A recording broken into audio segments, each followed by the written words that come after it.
No, this is not a joke. I'm not that funny either. My mom thinks I'm hilarious, which is obviously an infallible testament to my abilities. This wasn't one of those situations where I started with a full crowd and by the middle of my rant on airplane food, they all left, leaving me on stage covered in tomatoes and with a slightly more deflated ego. No, when I say I delivered my most recent set to an empty room, I mean it. That's literally what I did from start to finish. That's what I was told to do. You want me to do what? I lowered my water bottle, staring up at the man who just delivered the news. Argyle, the event coordinator. The only way to describe Argyle is to say his parents made the right decision when naming him. With his frizzy red ponytail and hippie fit, he looked like he'd been booted off of a concert tour in the 70s and survived on nothing but gas station food from that point onward. I said, Argyle repeated, crouching down next to the couch I was sprawled on. The boss man wants you to perform at 2. What's the problem here? I frowned. What? You said I could do 10, right after McKinley finishes his gig.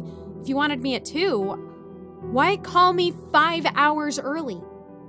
It's a last-minute change. Our usual guy, Spike Scott's, you know him. He's, let's just say he's unavailable, Argyle said. Which is why we're moving you over to fill his slot.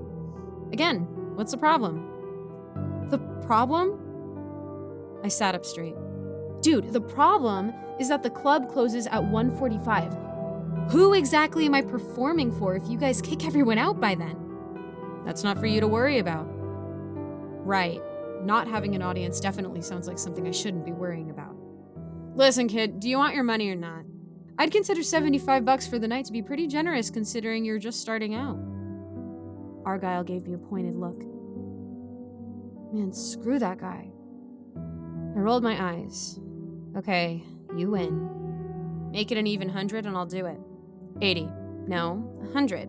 85. 100. 90? 100. We ended up settling on 100. Jeez, the club must have been really desperate. I waited in the break room for 4 hours after Argyle left, watching as the other comedians and entertainers came and left, bidding me farewell when they did.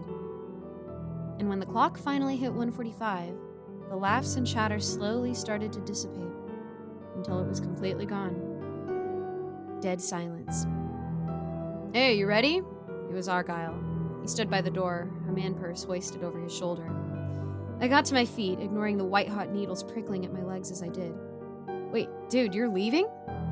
Argyle raised his eyebrows. Yeah, it's 1:55. You've got to be kidding me, I said. There's no way. So you're just gonna leave me here, alone? Who said you're gonna be alone? I don't know why, but that sent a small shiver down my spine. I followed Argyle out of the break room, my heart palpitating at supersonic speeds. I'd been nervous before sets, but nothing compared to this.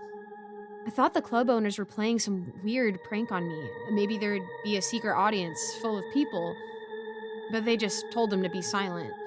And then, right when the poor young comedian enters the room, they'd collectively yell, "Boo!" and we'd all go viral on TikTok. But that wasn't the case at all. Seeing as the room really was empty. The tables and chairs were all neatly put back in place.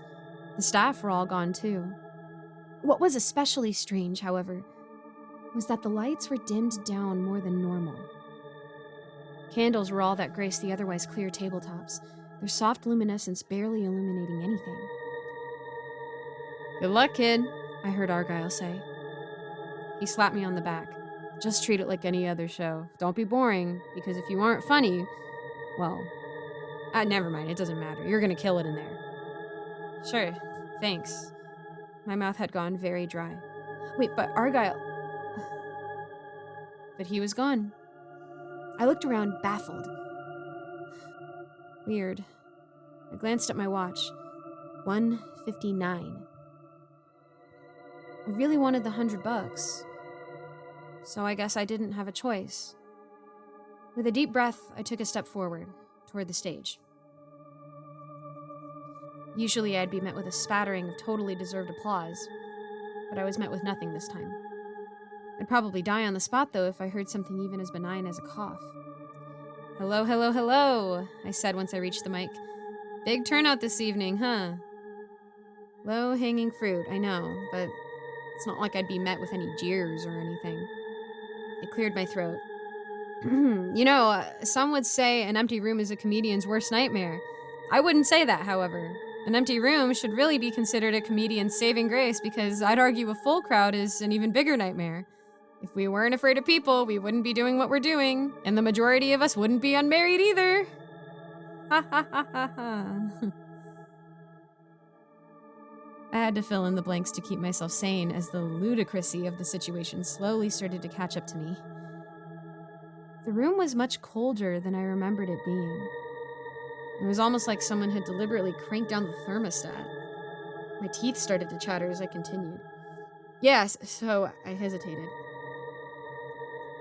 Speaking of marriage, partners, am I right? Love them. They don't really love me back, however, seeing as that's how my last relationship ended. I went on like this for a while. Joke after joke after joke, burning through my material and being met with nothing but silence. I don't know why I was taking this so seriously. Again, I knew I looked like an idiot talking out loud to an empty room, but something Argyle had said still stuck near the back of my mind. Just treat it like any other show. Don't be boring, because if you aren't funny, well, never mind, it doesn't matter. I felt like it did matter, which is why I forced myself to keep going. My eyes scanning each tabletop as if they were trying to find anything remotely humanesque. But of course, they found nothing. No one. My heart was still beating like a jackhammer, and my teeth still chattered as I talked. Even though, objectively speaking, the room was really empty, I still felt like I was being watched.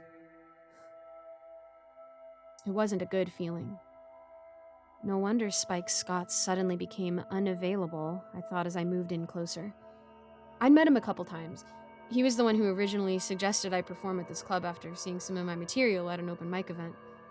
Spike was one of the palest people I'd met in my life, with gaunt-like features that screamed malnourished. He was wearing this large dark green woolen coat over what I would guess were a half a dozen other layers. His teeth were chattering too. I thought he was a Make-A-Wish kid when he first approached me, but it turned out the dude was a 40-year-old comedic veteran. All my friends in comedy told me he was a big deal, even though I'd never heard of him before. Yet, he wanted me here. Something told me Spike never intended for me to perform at 10 p.m. to a full house, but to an empty one at 2 a.m. instead.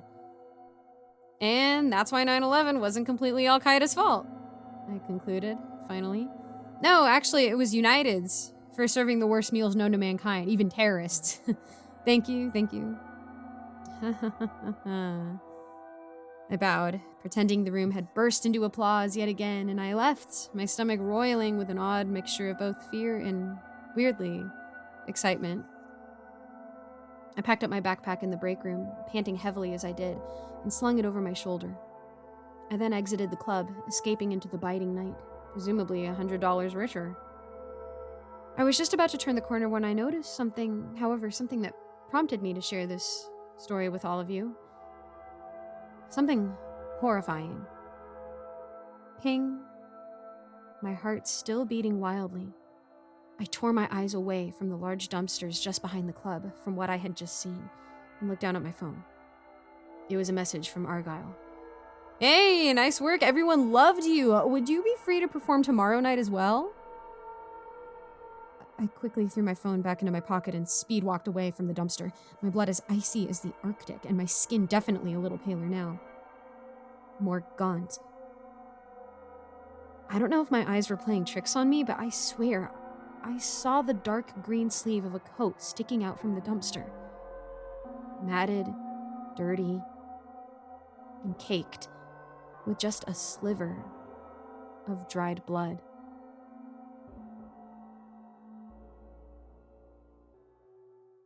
Hello, everyone. Thank you so much for listening to this narration. I just wanted to give a quick thank you to all of my patrons who are subscribed over at my Patreon, We have a great big thank you from me to you, Alonzo, Kozak, Icy Narrates, Jesse Hartley, Andreas Anderson London, and Geek Sanctuary. Thank you guys so much for supporting me. If you would like to support too, just check out the links in my description. And thank you again for listening. I hope to see you all in the next video. Bye-bye.